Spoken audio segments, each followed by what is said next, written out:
Do you want to know how to discipline a teenage girl? I'm Nicholeen Peck, and I teach parenting, family communications, and good relationship development all over the world through the lens of the principle self-government.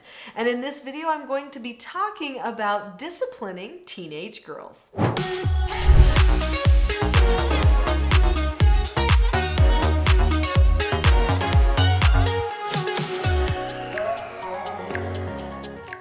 In this video, I'm going to talk about how teenage girls process, especially when you're correcting them, and then I'm going to give you some key tips for how you can correct teenage girls in a way that will have a positive impact. Teenage girls and teenage boys are a bit different. Now, that doesn't mean that everything we do for them is completely different. In fact, I will get to some suggestions in this video that can be applied for boys and girls alike. But first, let's just talk about the girl, the teenage girl, how she processes. Of course, each person is so incredibly different that we couldn't put all teenage girls in one box, but I can give you a few identifiers that you can watch out for. So many people know that girls have a tendency to key into emotion a little bit more than boys. Now, again, this isn't everyone, right? Sometimes there's some boys that are more emotional than girls, but by and large, girls have a tendency to key into the drama a little bit more. So sometimes when something happens to them, they have a tendency to think of it in a bigger way than it is.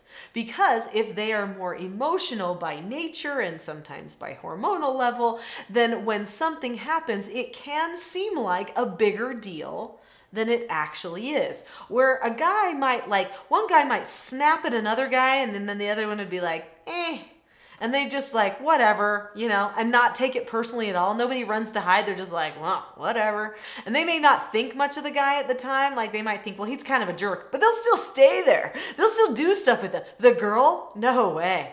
If the girls snap at each other, then one girl's gonna be like, oh my word. Maybe she doesn't show the face, but inside she's like, total rejection. I was totally rejected just now.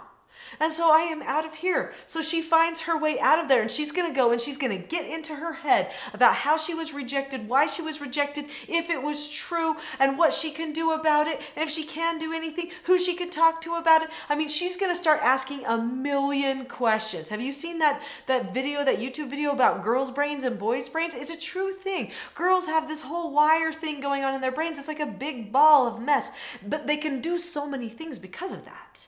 But when they are faced with drama or emotion, and that emotional trigger in the center of their brain is all of a sudden tripped, then it's like they got to know why on everything, and they cannot rest until it is done. They have to talk it out with someone before it goes away. And even then, there may be lingering effects, and they may not know if they can trust that person again because they have been attacked. This is probably one of the most important things to know about how girls process.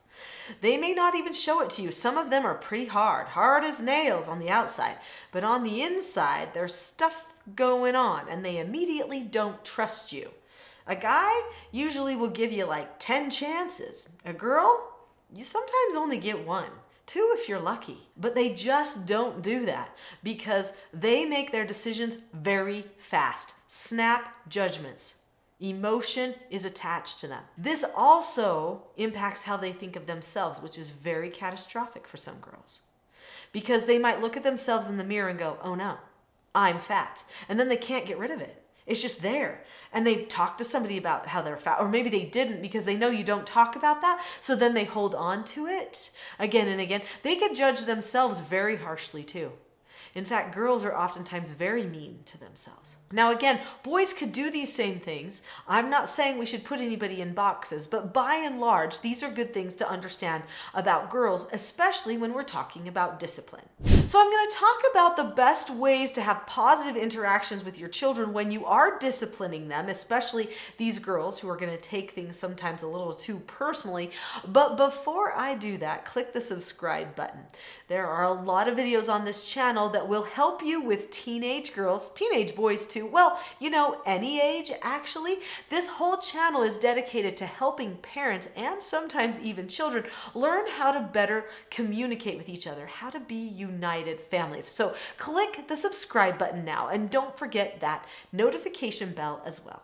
If you are communicating with a person who is going to feel attacked if you're short-tempered, then I hope the very first thought in your mind is, I can't be short-tempered, because that is going to shut off that person. She will start catering to her drama that's going on inside her head and her emotions, and she will stop listening to you, at least for a time. And it could take a hot minute for her to come around to listening again. It could even take days before she is finally over this interaction. So your calmness as a parent is number one. Number two, you need to make sure that you are establishing a very good connection with her during the correction moment. So maybe there's something that she did that needs correction. Well, a good parent knows that they need to definitely do the correction.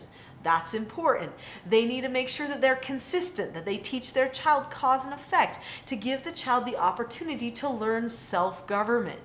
But they don't have to do it in a way that's disconnected. Sometimes parents will get their own prickles up, they get offended by a child's behavior, and suddenly they are correcting someone in a way that's very disconnected. That's never going to serve us well. So the best thing that you can do is look them right in the eyes, not stare them down, but look them in the eyes and think, I love you. This is okay. This is a safe moment.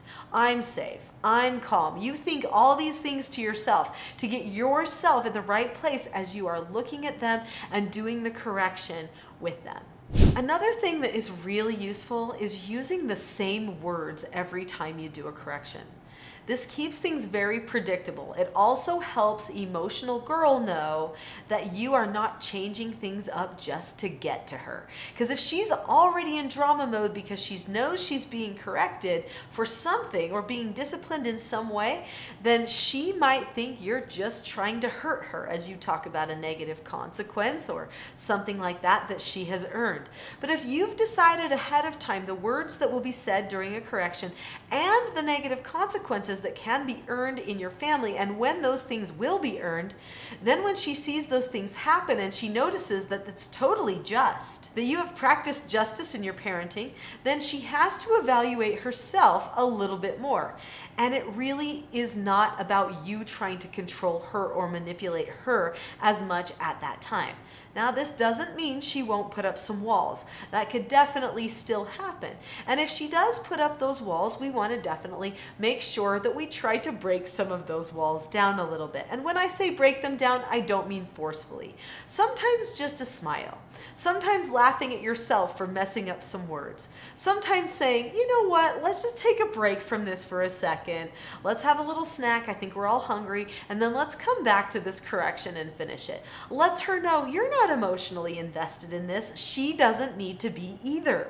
It's okay. It's all okay. I am the mother of 4, 2 boys, 2 girls. Girls, definitely more emotional than the boys for the most part. But these particular skills that I'm talking about, they apply to correcting boys and girls. Why wouldn't we decrease the anxiety for any sex child that we have, right? Of course we would. So use these same principles for all ages and all sexes of children. So don't take these correction times, these interactions, the moments you have to spend very personally. Don't worry about the time it takes. Welcome it.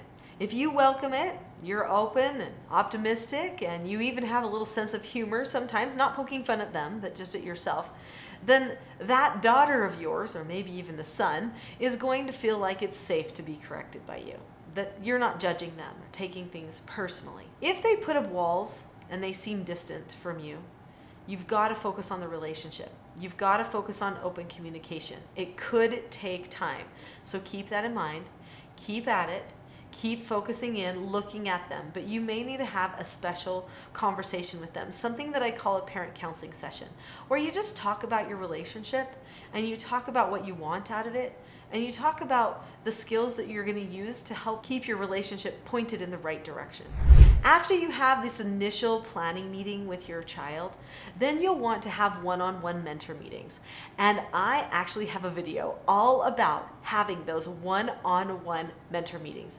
The video is called Implementing One-on-One Mentor Meetings.